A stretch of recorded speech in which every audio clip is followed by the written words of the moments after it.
नवनिर्वाचित bishop Thomas D'Souza. Vasai धर्मप्रांताला नवीन bishop दिल्याबद्दल आनंदी अनंत परमेश्वराला मनापासून धन्यवाद. प्रत्येक धर्मप्रांताला मेंढपाळ असतो आणि मेंढपाळ म्हणजे बिशप धर्मप्रांताची धुरा वाहतात. बिशप ह्या शब्दामध्येच त्यांचे कार्य दडलेले आहे. बिशप हा शब्द एपिस्कोप ह्या ग्रीक शब्दापासून आला आहे, ज्याचा अर्थ देखरेख करणारा.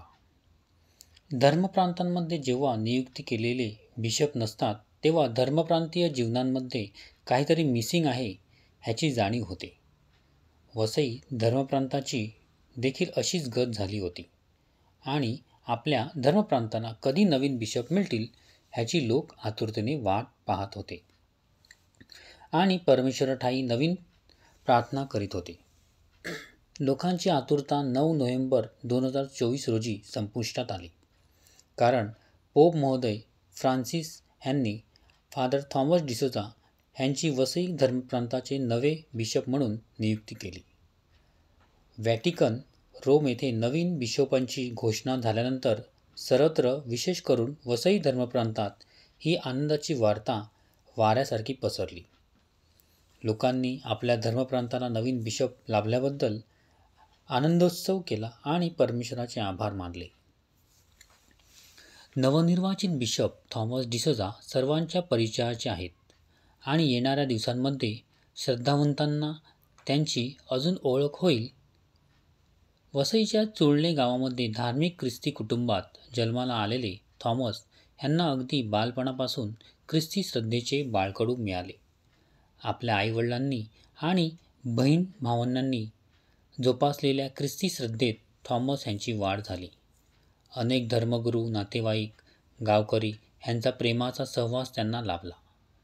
धार्मिक वातावरणामध्ये वाढत असताना पाचारणाचे बीज त्यांच्यामध्ये पेरले गेले. शालेय आणि कॉलेजचे शिक्षण पूर्ण केल्यानंतर 1990 साली त्यांनी संत पायस कॉलेज, गोरेगाव, मुंबई ह्या सरधर्मप्रांतीय सेमिनरीमध्ये धर्मगुरू होण्यासाठी प्रवेश केला.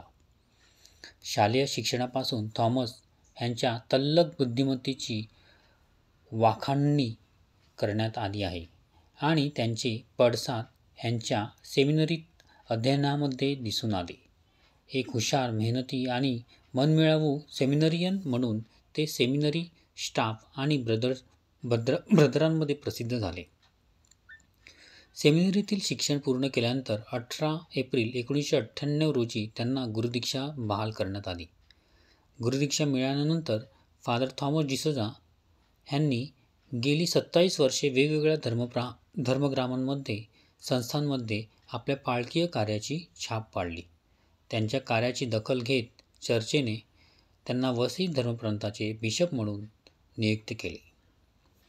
बिशप हे प्रभू येशू ख्रिस्ताच्या प्रेषितांचे उत्तराधिकारी म्हणून गणले जातात आणि प्रभू ख्रिस्ताने चर्चेला दिलेल्या प्रेषितीय कार्यामध्ये ते सहभागी होतात.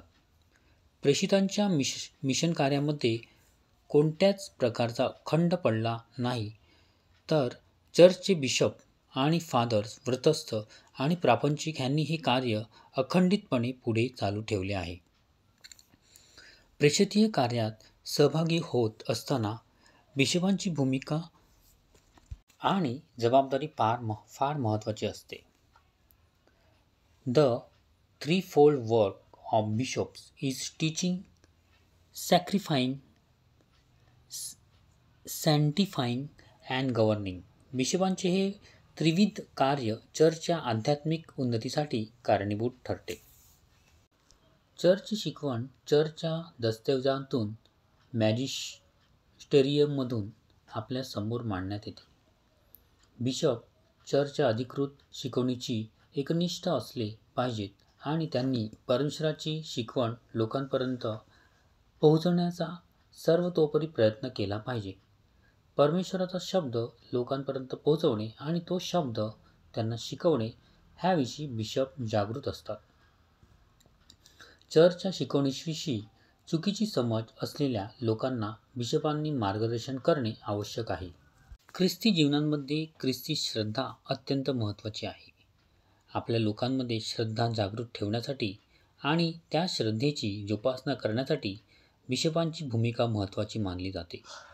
परमेश्वराने प्रस्थापित केलेल्या संक्रामितांद्वारे आणि त्यांच्या दिव्य शब्दाद्वारे बिशप लोकांना कॅथलिक श्रद्धा शिकवत असतात. ही श्रद्धा शिकवताना परमेश्वराने दिलेल्या नैतिक मूल्यांचे देखील लोकांनी आत्मीयतेने पालन करावे हे लोकांना सांगण्याची किंवा त्यांना आठवण करून देण्याची जबाबदारी बिशपांना पार पाडावी लागते. बिशप एक उत्तम प्रशासक असावे लागतात, कारण त्यांना धर्मप्रांतांच्या सर्व गोष्टींमध्ये लक्ष घालावे लागते. चर्च कायद्यांची अंमलबजावणी करणे, चर्चच्या विविध बाबींचा न्याय करणे, चर्चच्या मालमत्तेकडे विशेष लक्ष देऊन त्यांचे रक्षण करणे आणि त्यांचे मार्गदर्शन लोकांच्या विश्वासाचे आणि नैतिकतेचे रक्षण करीत आहे ह्याची खात्री होणे आवश्यक असते. वरील त्रिविध बाबी लक्षात घेता बिशपांचे कार्य महत्त्वपूर्ण आणि जबाबदारीचे असते. बिशपांच्या पाळकीय कार्यामध्ये त्यांना आपल्या धर्मगुरूंकडून आणि प्रापंचिक भाविकांकडून सहकार्याची अपेक्षा असते.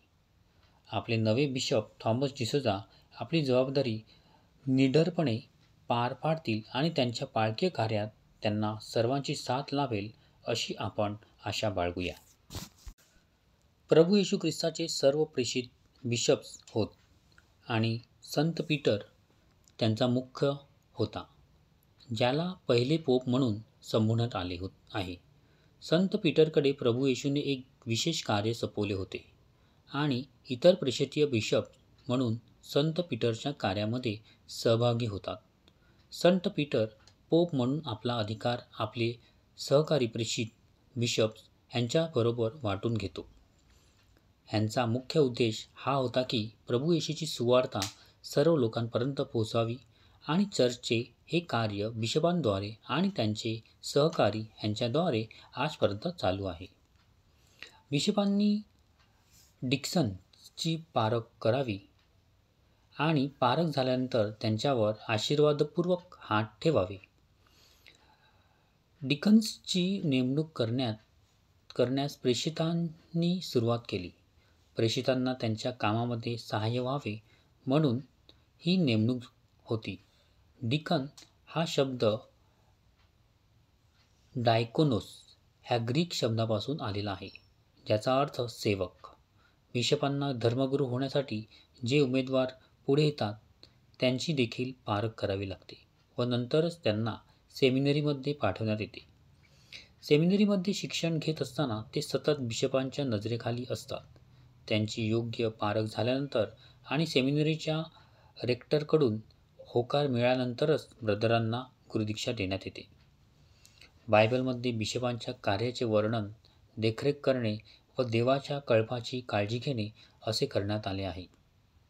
तुम्ही स्वतःकडे व ज्या कळपात पवित्र आत्म्याने तुम्हास बिशप करून ठेवले आहे त्या सर्वांकडे लक्ष द्या, ह्यासाठी की देवाची जी प्रजा त्याने आपल्या रक्ताने स्वतःकरिता मिळवली तिचे तुम्ही पालन करावे. प्रेषित कृत्ये 20:17-28. बिशपांना प्रभू येशूचे सेवक म्हणून संबोधण्यात आले आहे. प्रभू येशूने 12 जणांना बोलावून म्हटले, जर कोणी पहिला होऊ इच्छित असेल तर त्यांनी सर्वात शेवटला व सर्वाचा सेवक झाले पाहिजे. सर्व बिशप हे प्रभू येशूचे सेवक आहेत आणि त्यांच्या नावानेच ते आपले पाळकीय कार्य करतात. कोणी बिशप म्हणून काम करू पाहतो तर तो चांगल्या कार्याची आकांक्षा धरतो. बिशप अदृश्य, नेमस्त, स्वचित्त, सभ्य, अतिथी प्रिय, निपुण, शिक्षक असावा. बिशप मद्यपी व मारक नसावा, तर सौम्य, भांडण न करणारा, द्रव्यलोभ न धरणारा असावा. बिशप त्यांना मिळालेल्या अधिकारानुसार उपदेश आणि शिक्षण देण्याबाबतची श्रम घेणारे असावे. बिशपांनी आपल्या अधिकारामध्ये धर्मगुरूंची नेमणूक करायची असते. आपल्यावर सोपवून दिलेल्या धर्मप्रांताची पाळकीय आणि प्रशासकीय जबाबदारी पार पाडण्यासाठी बिशप धर्मप्रांतातील पॅरिशमध्ये आणि संस्थांमध्ये धर्मगुरूची नेमणूक करतात. योग्य व्यक्तीची पारख करून त्यांना लाभलेल्या देणग्यांचा पाळकीय सेवेसाठी उपयोग करून घेण्यासाठी योग्य ठिकाणी धर्मगुरूची नेमणूक करणे हे बिशपांचे विशेष कार्य असते. बिशपांचा आदेश पाळून धर्मप्रांतातील धर्मगुरू आपल्या बिशपांना त्यांच्या पालकीय सेवेच्या कार्यात मदत करतात. बिशप हा देवाचा कारभारी आहे, म्हणून तो अदृश्य असला पाहिजे. तो स्वच्छंदी, रागीट, मद्यपी, मारक, अतिनीतीचे पैसे मिळवणारा नसावा, तर अतिथीप्रिय, चांगुलपणाची आवड धरणारा, मर्यादशील, नीतिमान, पवित्र, संयमी आणि दिलेल्या शिक्षणानुसार जे विश्वसनीय वचन त्याला धरून राहणारा असावा.